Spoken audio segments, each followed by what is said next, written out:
지난해 말 발표된 조사에서 노후 생활 적정 자금은 부부 기준 월 243만 4천 원이었습니다.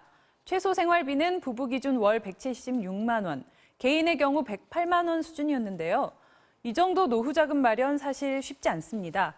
이럴 때 별다른 소득 없이 집 한 채만 갖고 계신 분들이 활용할 수 있는 게 바로 주택연금인데요. 다음 달 신청자부터는 수령액도 조금 줄어든다고 하는데 오늘 월요일의 오아시스에서 이 주택연금 활용법 정리해 보겠습니다. 박연미 경제평론가 나오셨습니다. 어서 오세요. 안녕하세요. 네.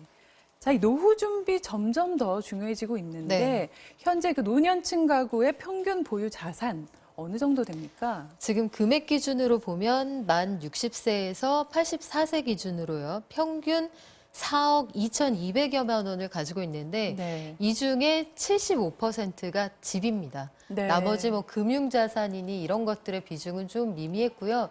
전체적으로 내가 가지고 있는 노년의 자산은 집 한 채가 거의 전부다. 이렇게 응답한 노인들이 가장 많았습니다. 네, 이 주택이 차지하는 비중이 절대적인데 이런 주택을 활용할 수 있는 연금 상품이 있다고요? 네, 주택연금 말 그대로 그 집을 담보로 맡기고 연금의 형태로 돈을 다달이 받는 건데 이게 여러 가지 장점이 있어요. 일단 네.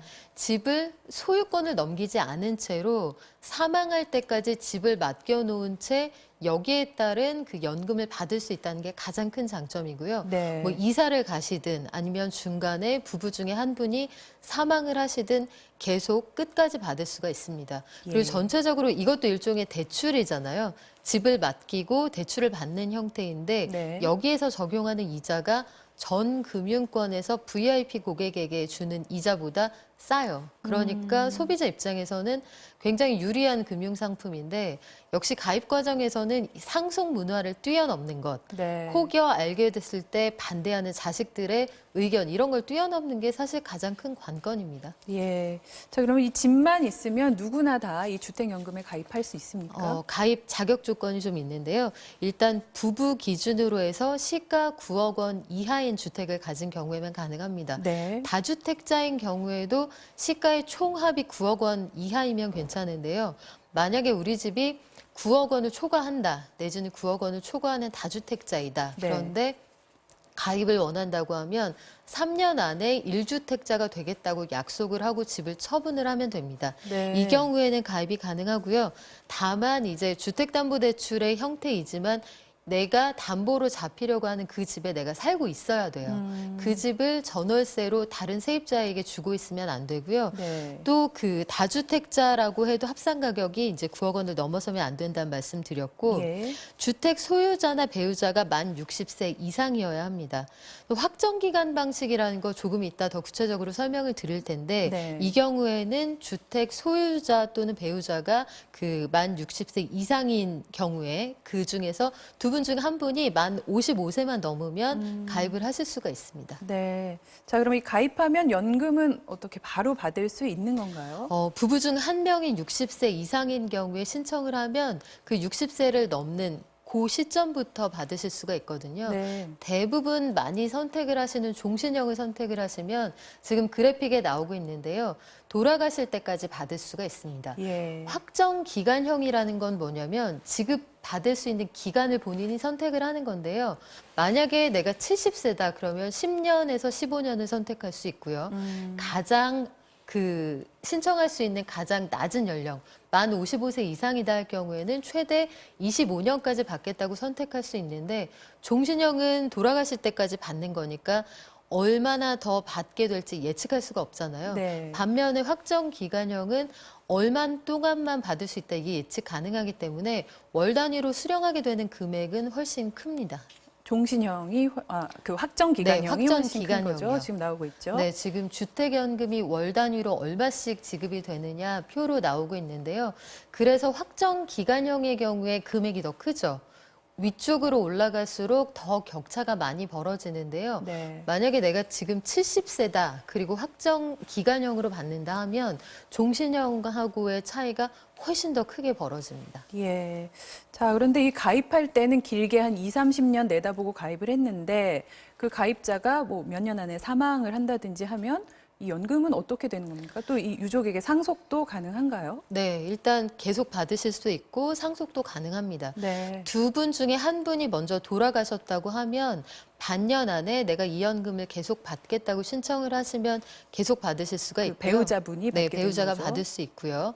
그리고 이 집을 어떻게 처분할 것이냐. 만약에 이제 그 두 분이 다 돌아가셨거나 더 이상 연금을 받을 의사가 없어서 집으로 받겠다 할 경우에는 네. 그동안 받으신 연금이나 그리고 내야 할 이자가 있을 거 아니에요. 예. 그걸 다 제하고 나머지 부분에 해당하는 금액을 돈으로 받을 수도 있고요. 네. 아니면 나는 이 집을 원한다 할 경우에는 그동안 받은 혜택을 현금으로 지급을 하고 집으로 돌려받을 수가 있습니다. 이때 보증료나 이자 같은 것들은 다시 환불이 안 된다는 건 주의하셔야겠습니다. 예. 자, 아까 그 지급 방식에 따라서도 연금 액수가 달라지지만 이 집값이나 또 가입 시 연령 등에 따라서도 달라지기 때문에 가입 시기를 잘 선택해야 되죠. 네, 무엇보다도 사실 요즘에는 집 살 때 아니다, 관망세가 우세하다 이런 얘기 많이 나오잖아요. 네. 해서 요즘처럼 집값이 좀 떨어지거나 보합세인 경우에는 사실 가입자들에겐 좀 불리하죠. 대세 상승기에 주택연금에 가입한다고 하면 집값을 많이 쳐주기 때문에 내가 전생에 걸쳐서 받을 수 있는 돈이 큽니다. 네. 반면에 집값이 좀 떨어지는 시기다. 내가 이때 가입을 한다. 그러면 불리할 수 있고요.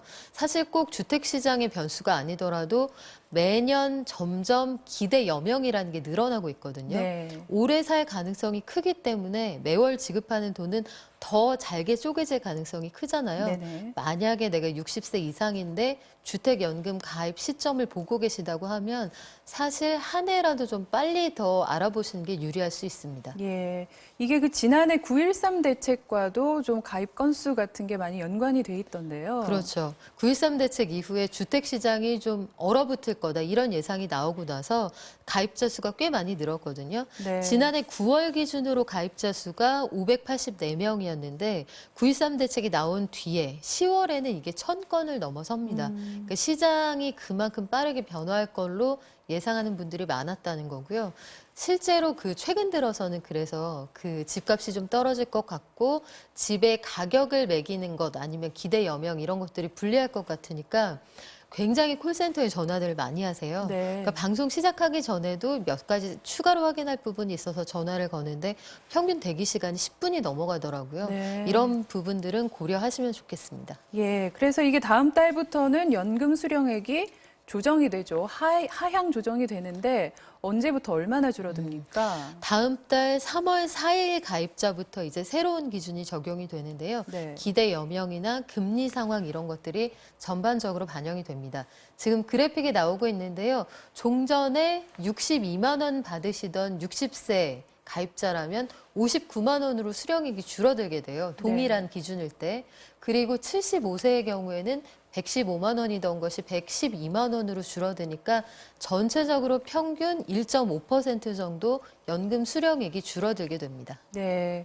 이 연금에 관심이 있으시다면 굳이 다음 달 4일을 넘겨서 가입하실 이유는 없겠네요. 네, 미리 가보시는 게 좋고요. 이게 가입하겠습니다 한다고 당장 되는 게 아니거든요. 네. 일단 우리 집이 얼마짜리냐, 여기에서 연금으로 얼마를 받을 수 있느냐, 보증 대상이 되느냐, 그리고 은행이 최종적으로 대출을 승인하는 그 과정까지 기간이 좀 필요합니다. 그리고 상담하는 시간도 꽤 길기 때문에 가까운 센터를 찾아가 보시는 게 가장 좋은 방법입니다. 네. 그리고 이 가입 전에 꼭 좀 한번 다시 따져봐야 될 부분이 있다면 어떤 부분들일까요? 일단 이게 좀 복잡할 수 있는 문제가 두 분 중에 한 분이 돌아가시고 나서 상속의 문제가 다시 불거질 수가 있어요. 예. 그래서 혹여 이걸 자식들 모르게 하시고 싶은 분들도 계시겠지만 사전에 터놓고 이야기를 좀 나눠보시는 게 좋겠고요. 네. 나중에 이게 상속 문제가 되면 잔존 유류분이라는 어려운 말을 쓰는데 남아있는 가치를 돈으로 받을 거냐 아니면 나는 아니다 집으로 받아야겠다 이런 자식들이 있으면 또 이게 관계가 복잡해지거든요. 네. 경매로 넘길 수도 있고 돈을 갚고 집을 가져올 수도 있는데 이런 차후에 발생할 수 있는 문제들이 있기 때문에 자녀들과 충분히 대화를 나눠보시고 상속 문화에 대해서도 다시 한번 고민을 해보실 필요가 있을 것 같습니다. 그러면 한 번 가입을 하면 해지는 불가능한가요? 해지도 가능하죠. 해지 가능한데 그 처음에 보증료라는 걸 내요. 네. 주택금융공사가 대출을 해줄 은행에게 말하자면 보증을 서는 건데 이때 발생하는 비용이 집값의 1.5% 정도 되거든요. 네. 적은 돈이 아니기 때문에 이건 해지하면 돌려받지 못합니다. 이런 것들을 고려하셔야겠죠. 예. 자, 이 다른 이슈를 하나 더 보겠습니다. 이 미중 무역 전쟁이 현재 휴전 중이죠. 이 다음 달 1일까지 협상 종료 시한인데 그 지난주 미중 고위급 협상 분위기는 어땠습니까? 네, 베이징에서 그 긴 대화가 있었는데 5일 동안 이제 엎치락 뒤치락 했어요. 여기에서 나온 이야기가 이제 미국이 요구했던 건 중국이 산업 보조금을 지급하지 말아라. 네. 그리고 미국 기업 등과 비즈니스를 할 때 강제로 기술을 이전하는 조항을 넣지 말아라. 그리고 데이터 같은 것들에 정부가 접근하는 접근성을 좀 줄이거나 차단했으면 좋겠다. 이런 구체적인 안을 내놨는데요. 네. 여기에 대해서 뭐 아주 100% 만족할 만한 답은 얻지 못했습니다만 중국이 일단 화해의 제스처의 하나로 미국산 반도체를 더 많이 사주겠다. 그리고 산업보조금 지급은 중단하거나 줄이겠다. 여기까지 와 있습니다. 네. 그런데 확실히 결론이 난 건 아니고요. 이번 주에 이제 미국으로 무대를 옮겨서 3차 협상을 하게 되는데 사실 양측이 궁극적으로 바라는 건 그 무역 전쟁이라고 할 만한 상황이 재발되지 않도록 네. 일종의 MOU를 체결하는 거예요. 근데 그러자면 중국이 미국에 약속한 내용들을 앞으로 하지 않겠다. 이걸 어겼을 때 어떻게 하겠다는 강제 이행 조항이 들어간 문서화가 필요한데 이 부분은 진행 상황을 좀 지켜봐야겠습니다. 네. 이 무역 전쟁을 끝내려면 양국 모두 어떤 명분이 필요할 텐데 또 이 3월 중에 양국 정상이 만나서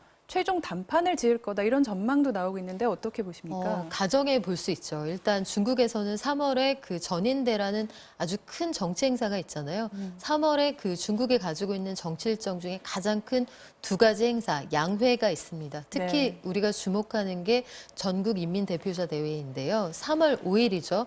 여기에서 올해 경제 성장률 전망치도 발표를 하고 예산안을 어떻게 구성하겠다 이런 내용도 발표를 하게 되는데 이때 즈음에서 항상 중국 정부가 해온 게 경기부양책을 항상 같이 발표를 했어요. 네. 근데 이 경기부양이라는 게 미중 무역 전쟁이 정리되지 않으면 무용하거든요. 예. 어떤 방식으로든지 성과를 좀 보려고 할 것이고 트럼프 대통령도 이제 가시적인 성적표를 가져오라는 요구에 직면해 있기 때문에 양쪽이 짐짓 서로 참아주는 척하면서 어느 협상의 지점에 가 닿을 가능성은 남아 있습니다.